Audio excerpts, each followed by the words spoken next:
Hey everyone, it's Trina from Mindset and Movements. I wanted to create a video for you guys. I've had a couple requests on this functional 4 strength training video. The functional 4 are 4 strength moves that we can do. And actually, what we mean by it when we say functional is that you need to be able to do these movements throughout your life in order to do things like walking, getting up and down out of a chair, getting up and down off the ground, pushing up off the floor after a fall. So these are really functional movements that I wanted to take you guys through today.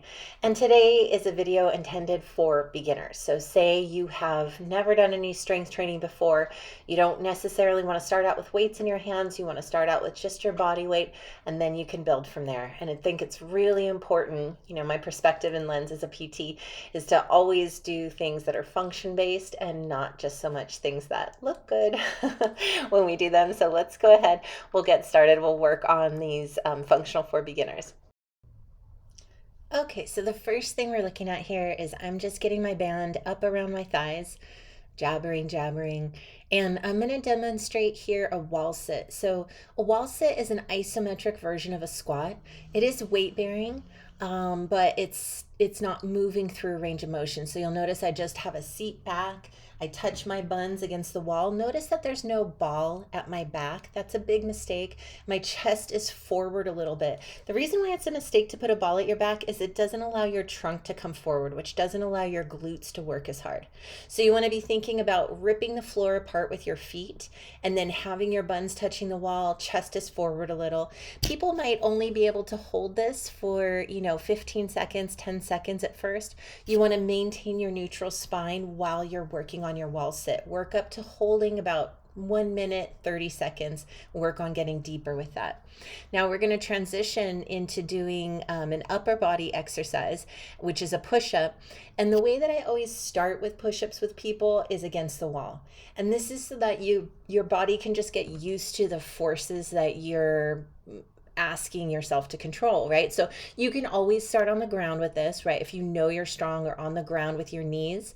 And then we're just going to be bending the elbows, keeping the whole of the spine nice and neutral as you bend the elbows back and then extend the arms away.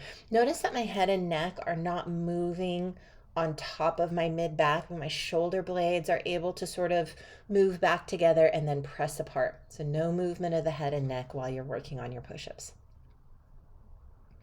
Work on these for about 6 to 10 repetitions, building up your strength. When you're first starting to do strength training, you want to do every exercise for about 8 to 10 reps, maybe even up to 12, and then try to repeat everything 2 to 3 times.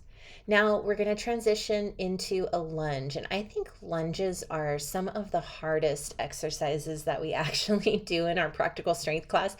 People might think, why is a lunge important?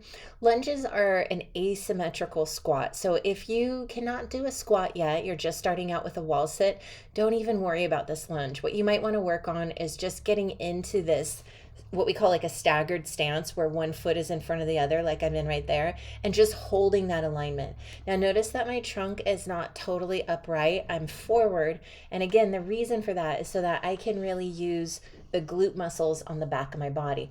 As soon as I start to move my trunk all the way upright, I lose the ability to do that. I start to really put a lot more force through my quads. So as I'm lunging here, you'll notice that my front knee isn't going forward in front of my ankle. And the other thing that isn't happening is my trunk isn't moving around. It's just sort of staying stable. My spine's nice and stable here. So you really want to work on this neutral spine alignment. I have a few videos on that. Work on about 6 to 8 repetitions. Now you notice that this lunge that we're working on right here, I'm not moving across the floor. I also don't have any weights in my hands. Those are all more advanced versions of this lunge. This is a tough one for a lot of people that have had knee pain for a long period of time, or that have had ankle or big toe pain for a long period of time. This is easier, believe it or not, you guys, than hiking. So this is easier than the strength that we need to hike well. And this is also really, I consider, a prerequisite to being able to walk well.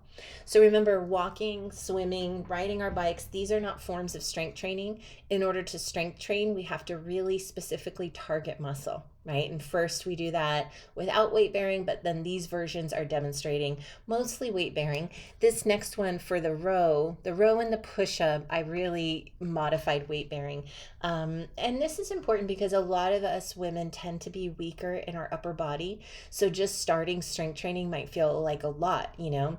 I demonstrate later in more advanced variations of the functional for a row on the ground where you're rowing against gravity. In this one, we're not working against gravity. So you'll just notice I have a little soft bend in my knee.